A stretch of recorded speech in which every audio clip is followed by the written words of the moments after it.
En cette fin d'année 2025, c'est l'heure des bilans, mais aussi des projections 2026. Comment se profilent les prix, les transactions, les taux d'intérêt? Figaro Immo, c'est parti.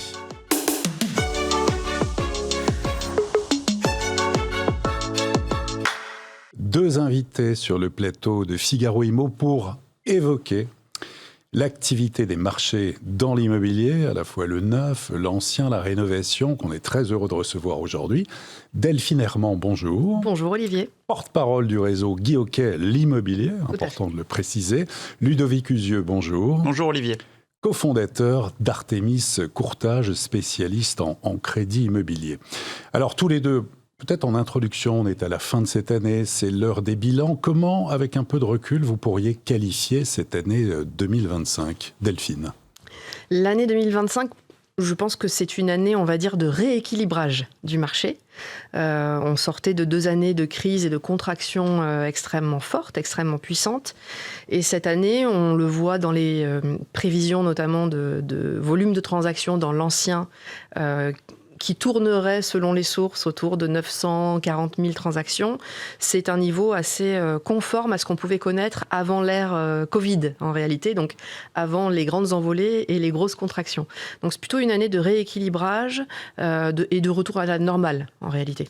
Rééquilibrage, retour à la normale, Ludovic. Je ne vais pas dire autre chose. Le sous-jacent des transactions immobilières, c'est le crédit immobilier, qui a été mise à mal pendant 2 années. En 2024, on a senti les premiers effets de ce retour à la normale, mais c'était sur un seul semestre. Le second semestre 2024 avait été correct. L'année 2025, elle a été dans son entièreté dynamique, avec un retour à la normale, des taux stables et un nombre de transactions, effectivement, qui revient à des niveaux de volume qui sont ceux qu'on a connus avant l'euphorie, quand on dépassait le million de transactions, mais ça n'a pas duré très longtemps.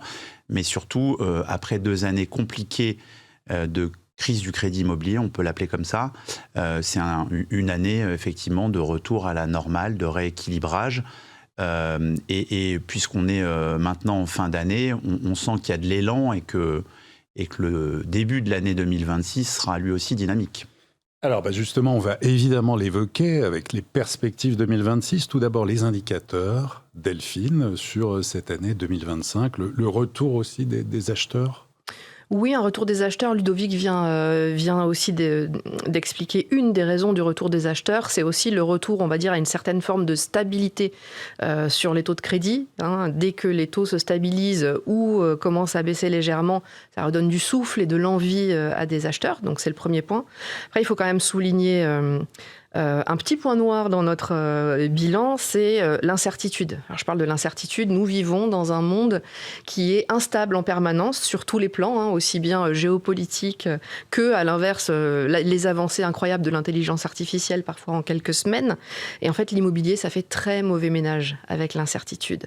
Donc, on a quand même sur certains sujets, on en parlera sans doute tout à l'heure, notamment sur l'investissement et l'investissement locatif. L'immobilier a besoin de confiance. Exactement, on a besoin de confiance, voilà. On ressent en revanche un peu de confiance effectivement qui est revenue et qui revient parce que dans les études qu'on a pu faire, on voit quand même que plus de 2/3 de ceux qui ont l'intention d'acheter ont vraiment envie de concrétiser leur projet vraiment dans un délai assez court. Alors on va voir justement Delphine, vous allez les commenter, quelques chiffres clés. Alors dans les chiffres clés, sur les prix par exemple, parce qu'on nous interroge quand même souvent en premier lieu sur les prix, d'un point de vue global et national, les prix sont plutôt stables. On peut le voir effectivement dans l'observatoire qu'on a publié récemment, moins 1,1% sur le territoire national. Ça veut dire stable. Je ne vais pas vous parler de baisse de prix, ça n'est pas vrai. En revanche, on peut voir qu'il y a des disparités en fonction des villes et en fonction des régions. Le premier point, c'est de se dire qu'en réalité, quand on a parlé de baisse des prix sur certaines régions ces 2 dernières années, il y a une partie de nos territoires qui n'ont jamais baissé, ce sont les zones côtières. Et quand je dis ça, je vais de Nice à Perpignan, de Biarritz à la Normandie. En réalité, sur ces villes-là, la demande est tellement forte que les prix n'ont jamais baissé. Donc, ils ne se corrigent pas particulièrement et ils continuent d'augmenter régulièrement. Là où ils se sont corrigés, ce sont sur les très grandes villes, comme Paris, comme Bordeaux, comme Lyon, qui ces dernières années avaient connu des hausses très importantes. Et là, on a enregistré plutôt des baisses. Et la troisième catégorie, ça va être, on va dire, les villes moyennes du centre du territoire, des Angers, des Clermont-Ferrand, qui avaient connu une euphorie de demande au sortir du Covid et qui, au final, ont connu là, ces derniers temps, une correction des prix et avec une demande un peu plus faible, voire des gens qui sont revenus dans les grandes villes. Avec des écarts qui se creusent, Oui. même au sein des villes, avec Oui. des quartiers aussi, on a des écarts absolument énormes. Vous évoquez Paris, entre le quartier Porte de la Chapelle, dans le 18e à 7 000 € du mètre carré, et Odéon à 15 000 € du mètre carré. Au sein de la même ville, on a des écarts de prix. Oui, on a des disparités très importantes. Paris est un très bon exemple pour ça. Donc, ça me fait toujours sourire quand j'entends Paris est à 10 000 € du mètre carré, ou juste en dessous, ou juste en dessus. Je vous dis, alors à 10 000 € du mètre carré à Paris, effectivement, c'est ce que vous disiez, vous aurez un rez-de-chaussée à rénover entièrement, vu sur un mur, Porte de la Chapelle peut-être. Mais si vous voulez un appartement dans un quartier, on va dire, assez traditionnel, avec quelques commerces, du métro en étage, ni trop élevé, ni trop bas, et avec quelques travaux seulement, vous serez très facilement à 12 000 – 13 000 € du mètre carré, effectivement. La demande, vous l'évoquiez, Delphine, qui se redresse partout. Oui, la demande se redresse partout, en partie pour les raisons qu'évoquait Ludovic, parce que des taux stables, ça donne de la confiance, ça permet de se projeter et de faire des projets, et aussi parce que ces 2 dernières années, avec la contraction du marché et l'augmentation très rapide des taux, finalement, les déménagements, qu'on parle de transactions ou de location d'ailleurs, c'était des déménagements contraints uniquement. Là, on retrouve la possibilité de faire des projets de vie et pas uniquement de subir sa situation et d'être obligé de vendre ou d'acheter parce qu'on n'a pas d'autre choix. Les marges de négociation, les délais de vente, où en est-on ? Les marges de négociation, alors on est toujours selon les territoires, parce qu'en fait il n'y a plus un seul marché immobilier depuis longtemps maintenant. Comme on le disait tout à l'heure, il y a des marchés immobiliers en fonction des territoires et au sein d'une même ville, comme vous l'avez dit Olivier. Dans les marges de négociation, selon les territoires, on va être entre -4 % et -10%. Si le prix n'a pas été bien fixé, parce que si le prix a été bien fixé, on peut toujours avoir des biens qui, sans défaut majeur, vont partir au prix affiché. Les délais de vente ont eu tendance en revanche à s'allonger encore un peu. Une des raisons à cela, ça n'est pas la seule, mais une des raisons à cela, c'est qu'avec la contraction 2023-2024, énormément d'études notariales ont été obligées de se séparer d'une partie de leur personnel. Et donc aujourd'hui, quand on doit arriver chez le notaire, il n'est pas aussi staffé qu'il pouvait l'être précédemment. Et donc forcément, les délais s'allongent aussi pour cette raison-là. Un mot de l'impact du DPE sur la valeur des biens. Alors l'impact sur la transaction, sur un DPE qui serait négatif, donc je pense notamment aux passoires thermiques et en particulier les biens F et G bien sûr, et G qu'on n'a plus le droit de louer, donc sur de l'investissement locatif ça pèse. Selon les régions, vous allez avoir une décote du prix de vente qui sera entre -15 et -5%. Et un autre très bon exemple va être Paris, mais ce n'est pas le seul que je prendrais, c'est de dire pourtant à Paris, parfois il n'y a même pas de décote. Pour quelle raison ? Parce que ces passoires thermiques, dans cette ville comme dans d'autres, sont souvent très bien placés dans des immeubles anciens en centre-ville. Et au final, la demande est tellement forte que malgré tout, malgré le fait qu'il y ait des travaux à engager, y compris de copropriété et des budgets à y allouer, la décote ne sera pas aussi importante. J'ai pris l'exemple de Paris, je peux prendre des exemples d'immeubles à Colombage, à Strasbourg. On sera exactement dans le même cas. Très bien. Alors, on va passer la parole maintenant à Ludovic Usieux avec des indicateurs. Et puis, Ludovic, effectivement, ce levier du taux d'intérêt, du crédit immobilier qui a vraiment marqué cette année 2025, d'abord en termes de production de crédit. C'est effectivement une année complète de retour à la normale, marquée par 2 événements. Le premier, c'est une stabilité des taux. C'est-à-dire qu'on avait vécu 2 années affreuses où on était passé en moyenne de 1% à 4,5%. Et puis une année et demie plus sympa où on a perdu à peu près 100 points de base pour revenir aux alentours des taux qui sont aujourd'hui des taux moyens sur 25 ans. Et là, aux alentours de 3,30. Et la montée fulgurante avait littéralement bloqué le marché. Complètement. On a retrouvé un peu de liquidité et un peu de volume grâce à des taux stabilisés. C'est la première cause et elle est importante. La deuxième cause, c'est que toutes les banques en 2025 sont revenues à la table du crédit et que sans aucune exception, elles prêtent toutes pour tout type de projet, tout type d'emprunteur. Encore faut-il qu'il y ait effectivement un peu d'offre, un peu de demande, mais en tout cas, tout le monde est servi et j'en ai pour preuve en réalité que les banques se sont même un peu substituées parfois à des aides qui étaient des aides gouvernementales type prêt bonifié PTZ, qu'elles ont remises sur pied en forme d'offres commerciales marketées, où quasiment chacune des banques avait des offres à destination soit des primo-accédants, soit de ceux qui achetaient dans le neuf, qui avaient des logements avec des étiquettes vertueuses, donc dans l'ancien COD. Et donc ces enveloppes étaient à destination d'emprunteurs motivés. Et donc tout ça s'est croisé en réalité. On était dans un marché précédemment qui était un marché contraint, c'est-à-dire qu'effectivement on finançait des transactions obligatoires, entre guillemets. Là on retrouve l'opportunité, et c'est pour ça que les transactions sont en hausse, en volume, et les crédits aussi. C'est des achats entre guillemets de confort, parce qu'on a envie d'un peu plus grand, d'un peu plus ensoleillé, de changer de ville ou d'arrondissement. Et ce retour à la normale signe évidemment une année 2025 qui est quand même bien plus confortable en volume de crédit négocié. Oui, là on l'a vu d'ailleurs sur l'infographie, sur la production de crédit, et là on va voir maintenant sur les taux d'intérêt. Taux d'intérêt moyen, alors. Sur les taux d'intérêt moyens, alors, sans faire de revenir à la préhistoire des taux de crédit, puisqu'on a été très mal habitué pendant quelques années, mais ouais. On a vécu une année 2025 où globalement, plus ou moins, on s'est situé aux alentours de 3% en moyenne sur 20 ans. Pour les meilleurs dossiers, alors je le rappelle, avec un peu d'apport, 80 000 € de revenus, ce qui est très confortable pour un couple, et un endettement en deçà de 35%. On arrivait et on arrive encore un peu aujourd'hui à emprunter sous 3%, mais on va dire que la norme, sur 20 ans, c'est un peu plus de 3%, et sur 25 ans, qui est la durée de crédit la plus souvent constatée, et très largement, on est plutôt aux alentours de 3,30%. Qui sont des taux finalement qui sont assez avantageux quand on les compare au marché obligataire et aux taux auxquels la France emprunte pour financer sa dette. Apport personnel, où en est-on exactement? Comment ça évolue? C'est des choses qui, pour le coup, se sont figées et sont restées avec cette période où on a été, où les banques étaient moins prêteuses et donc un peu plus exigeantes, notamment sur l'apport. C'est des choses qui sont restées, même avec la reprise. C'est-à-dire que le marché immobilier était tellement euphorique que les banques acceptaient sans trop de problèmes de prêter un peu plus que la valeur du bien, en se disant que de toute façon cet écart, même en prêtant 110% de la valeur d'un appartement ou d'une maison, 1 an, 2 ans ou 3 ans après, le bien qui a été financé aurait rattrapé. Aujourd'hui, ça se fait plus trop, que ce soit pour de la résidence principale et même pour de l'investissement locatif. C'est bien quand même d'arriver au minimum avec la totalité des frais en apport. Les banques acceptent de financer à hauteur de la valeur du bien. Si vous achetez une maison à 300 000 €, elle acceptera, si le dossier est solide, de financer à concurrence de 300 000 €, quitte à vous d'avoir en apport les différents frais, notaires, agents immobiliers, courtiers, banquiers, garanties. Enfin, il y a tout un tas de frais qui représentent peu ou prou 10% du montant total de l'opération.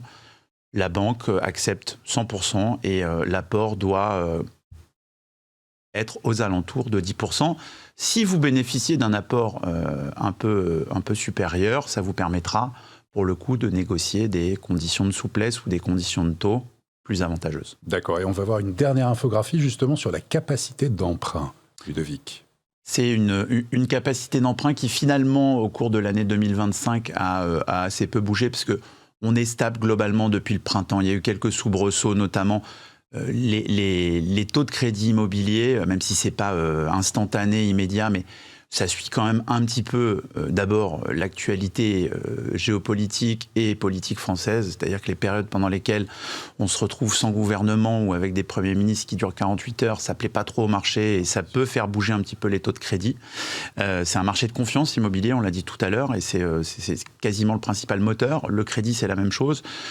Mais on peut dire que cette année 2025 a été relativement stable et on se retrouve effectivement avec des capacités d'emprunt qui sont à peu près les mêmes que l'année dernière à même époque, un petit peu supérieures. On a, si on retrace la courbe des crédits sur un an, on a encore gagné quelques dixièmes de points dans un marché où les prix du mètre carré ont été relativement stables. Ça veut dire qu'on n'a pas perdu de pouvoir d'achat, on en a même gagné un peu. et que ça laisse augurer une année 2026, y compris sur les taux de crédit qui devraient redémarrer de façon là aussi stable. Bon, justement, on va se plonger sur 2026. Delphine, comment voyez-vous cette année 2026 ? Je sais que c'est difficile, mais au moins sur les premiers mois, vous parliez d'élan tout à l'heure. Oui, on a un élan. Alors, c'est difficile, on n'a pas de boule de cristal. Et puis, comme on le disait tout à l'heure, en termes d'incertitude, en ce moment, on est assez servi. Donc, ce qu'on va dire aujourd'hui ne sera peut-être plus vrai dans quelques semaines ou quelques mois. Bon. Mais toute chose égale par ailleurs, on est plutôt effectivement optimiste sur l'année 2026. Alors, je dis on est plutôt optimiste... conformément aussi aux prévisions qui ont été récemment publiées par la FNAIM et inversement aux prévisions de la BPCE, notamment sur le volume de transactions, qui anticipe une légère baisse sur 2026, alors qu'on a plutôt envie de considérer que ce sera stable. Si aucun événement majeur ne vient... Quels seraient pour vous, justement, Delphine, à la fois les freins et justement ce qui permettrait de fluidifier le marché ? Alors, ce qui fluidifie le marché, la première chose qui peut fluidifier le marché, c'est évidemment la stabilité. Je pense notamment à la stabilité politique et fiscale. Quel que soit le sujet, qu'on parle de résidence principale, qu'on parle d'investissement locatif, statut du bailleur privé, on a besoin de lisibilité quand on est un particulier qui souhaite acheter, vendre, mettre en location ou louer, et de comprendre d'une certaine manière à quelle sauce on va être mangé, si je puis dire, sur 1 an, sur 2 ans, voire sur 10 ans. Donc le premier ingrédient de la recette, ce serait la stabilité. La stabilité des taux aussi, comme vient de l'exprimer Ludovic, et donc j'espère effectivement que les perspectives qu'il vient d'évoquer seront celles qui seront les nôtres, parce qu'en réalité on parle de marché, mais la difficulté aujourd'hui pour les Français, c'est effectivement de se loger. Alors on a beaucoup parlé de transactions, on n'a pas encore parlé de location, mais tant le marché de la transaction pourrait rester stable et donc des perspectives intéressantes pour les acheteurs et les vendeurs, on a quand même un énorme problème, et on peut vraiment parler là pour le coup de crise du logement sur le marché de la location. C'est extrêmement difficile aujourd'hui pour les Français de se loger, et ce parc locatif qui ne peut pas être renouvelé, où les locataires ne peuvent pas en fait tourner parce qu'ils ne trouvent pas autre chose, contraint aussi le parc de la transaction. Tout est lié en fait. Tout est lié en fait, exactement. La chaîne du logement. Donc parmi les points qui pourraient permettre de fluidifier, il faut évidemment remettre de l'offre dans le marché locatif. Donc il faut évidemment se remettre à construire un maximum, parce que c'est ça aussi le marché locatif, c'est la construction. Il faut évidemment des incitations, et en tout cas pas des sanctions pour les investisseurs locatifs. Il y a une idée qui avait germé, c'était de dire aujourd'hui c'est rassurant l'immobilier pour un particulier qui souhaite investir, parfois plus que certains produits financiers. Ok, ça n'est plus le cas en termes d'investissement locatif aujourd'hui, ça n'est plus intéressant, presque dans certains cas, d'acheter de l'immobilier. Pour que ça le redevienne, pourquoi ne pas aligner la fiscalité des produits financiers et des produits, j'allais dire, immobiliers ? C'est une piste qu'il faudrait aussi étudier. Ludovic, les éléments clés pour 2026 ? Alors, ce qu'on observe en 2025 et qui a fortement contribué à ce que l'année soit bien meilleure et qu'elle soit dynamique même en volume de crédit négocié, c'est le retour des banques dans le financement des primo-accédants. C'est quelque chose qui avait été laissé pour compte et les investisseurs avaient du mal à emprunter, mais les primo-accédants surtout, qui achètent principalement évidemment leur premier appartement pour résidence principale ou maison. Et à l'intérieur de nos chiffres qu'on est en train de consolider et de compiler pour 2025, on s'aperçoit chez Artémis Courtage qu'en 2024, on a financé 29% de primo-accédants et qui seront 42 ou 43%, on est encore en fin d'année. Position. Quasiment en première position. En tout cas, on finance très, très majoritairement de la résidence principale, quasiment 90%. Ouais. Et à l'intérieur de cela, il y a maintenant 42 ou 43% qui sont des primo-accédants. Et je dois... on a été un peu distant et un peu fâché avec nos partenaires bancaires pendant 2 ans, la crise du crédit immobilier n'aidant pas. Ils ont desserré depuis un petit peu. Ils ont desserré et ils ont même provoqué certains comportements ou certains financements de primo-accédants en offrant justement des prêts bonifiés, des enveloppes qui étaient à des taux qui étaient aux alentours de 1 ou 2%, dans un contexte où on emprunte à 2 fois ça. C'est quand même plutôt sympa. Donc moi, d'un point de vue du crédit, je souhaite effectivement qu'on continue de chouchouter ces primo-accédants qui débloquent le marché de façon plus globale. Alors pour l'instant, c'est jusqu'en 2027, en tout cas pour le prêt à taux zéro, qui permet de financer jusqu'à 50% pour un appartement neuf partout sur le territoire et jusqu'à 30% pour une maison neuve. Pas partout, mais voilà, c'est un site quand même. Et puis plus dans l'ancien avec un peu de rénovation. Non, mais il y a effectivement, il faut souligner les avancées quand elles existent. Et ce PTZ nouvelle mouture, alors, on n'est toujours pas armé de loi de finances, on verra à quelle sauce on sera mangé. Mais en tout cas, effectivement, le PTZ nouvelle mouture inclut les maisons individuelles qui sont quand même le rêve de beaucoup de Français. Et c'est très bien. Dans l'ancien, c'est quand même un petit casse-tête. On va dire que c'est quand même plutôt réservé, ce PTZ, à financer du neuf dans un marché qui est compliqué, atone, avec des mises en chantier qui sont peu nombreuses et avec un nombre de contrats signés en VFA au 3e trimestre qui a été très faible. Très faible, pour pas dire catastrophique. Non, mais c'est un signal d'alerte par rapport à tout le reste.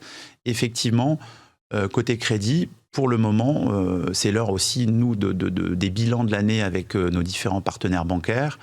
Et quasiment à l'unanimité, elles nous annoncent des objectifs qui seront des objectifs solides pour 2026. Taux d'intérêt, juste dernière chose, Ludovic, sur 2026, en tout cas le début 2026, qu'il faudra surveiller. OAT 10 ans, il faudra surveiller bien sûr BCE et puis tout le climat ambiant, toutes les incertitudes qu'on évoquait, politique, économique, géopolitique, tout ça est à surveiller. Tout ça est à surveiller, tout ça est entrelacé. Il y a évidemment un peu d'effet papillon sur certains indicateurs qu'il faut regarder avec beaucoup d'attention. La Fed a baissé ses taux directeurs. Ce qui ne laisse pas forcément augurer de mouvements côté BCE immédiat, mais en tout cas, ça donne quand même si c'est pour des considérations d'emploi aux États-Unis et que ça n'a pas grand rapport avec le marché de l'immobilier en France, mais en tout cas, il faut regarder ça avec un œil attentif pour pouvoir faire de la prospective sur les taux de crédit immobilier.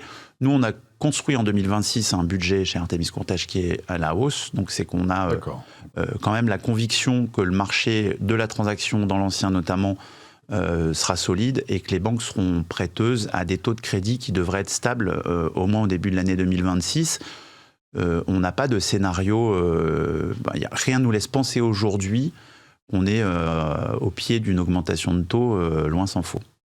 Pas d'augmentation, en tout cas forte à l'horizon sur les taux d'intérêt. Les conseils, quand on souhaite acheter ou vendre un bien immobilier, Delphine, les conseils. Alors le premier conseil quand on souhaite acheter, c'est de bien préparer son dossier, un dossier complet, clair, précis et qui soit vendeur, si je puis dire, pour la banque ou le courtier qu'on ira voir. Ça fera évidemment toute la différence. C'est vraiment le premier conseil. Bien sûr, se renseigner sur les prix en fonction de son cahier des charges, de ses souhaits, de ses besoins, évidemment. Et puis aujourd'hui, le particulier a pléthore de sources d'informations pour avoir ce genre d'éléments.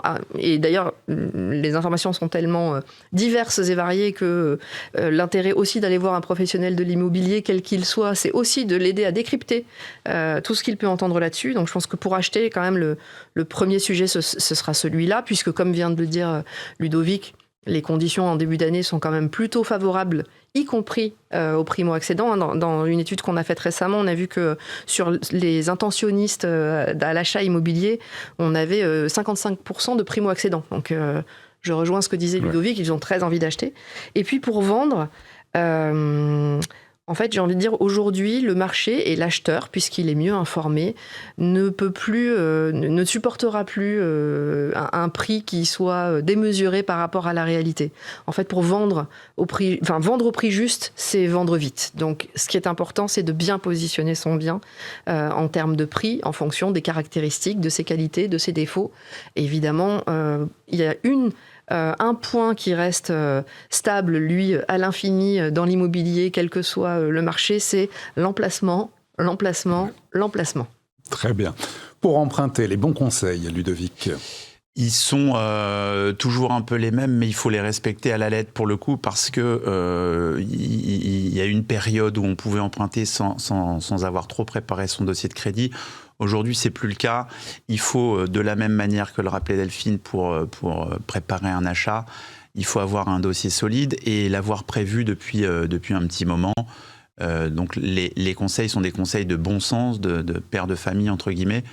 Mais en réalité, il faut un peu d'épargne, pour pouvoir mobiliser 10% du montant total de l'opération, et c'est pas forcément anecdotique.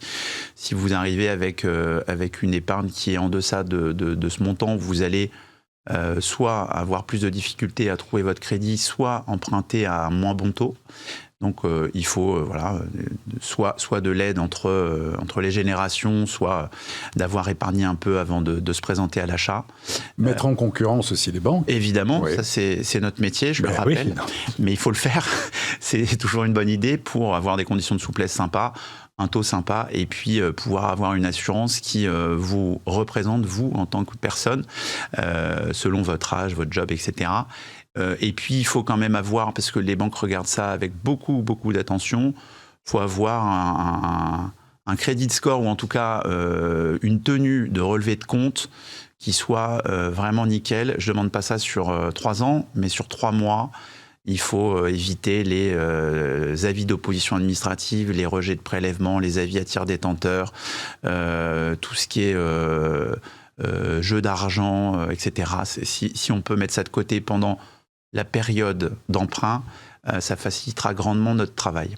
Et puis peut-être une chose aussi, les banques prêtent aussi en fonction de l'étiquette énergétique, que le bien soit classé A, B, ou justement qui nécessite des travaux. De plus en plus de banques, absolument, en tout cas, des prêts complémentaires. Il y a des prêts complémentaires à des taux bonifiés en fonction des lettres de DPE. Alors il y a 2 choses, soit vous avez un taux qui est déjà réduit parce que vous avez un logement très vertueux, et c'est souvent des logements dans le neuf, c'est-à-dire à lettre A.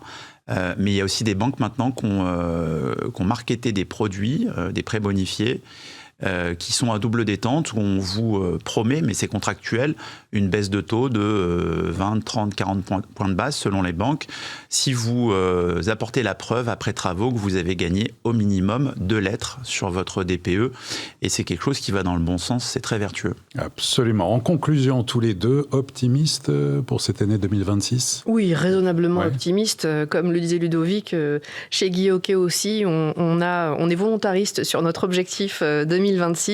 C'est parce qu'on a confiance dans le marché et dans ses perspectives. Très bien. Ludovic ?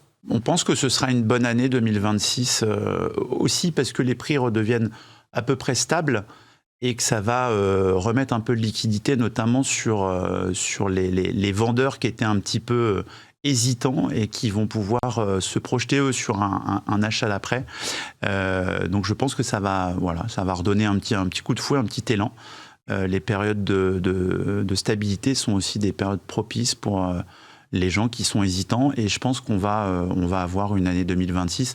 Elle est déjà lancée en réalité, on est dans les avant-contrats et on voit bien qu'on va démarrer l'année plutôt d'un bon pied. Eh bien, on espère en tout cas cet élan. Merci à tous les deux. Merci pour vos éclairages. Delphine Herman, Guy Hockey, l'immobilier, merci. Merci Olivier. Ludovic Usieux, Artémis Courtage, merci infiniment. Merci Olivier. Et à très bientôt pour une prochaine émission de Figaro Immo.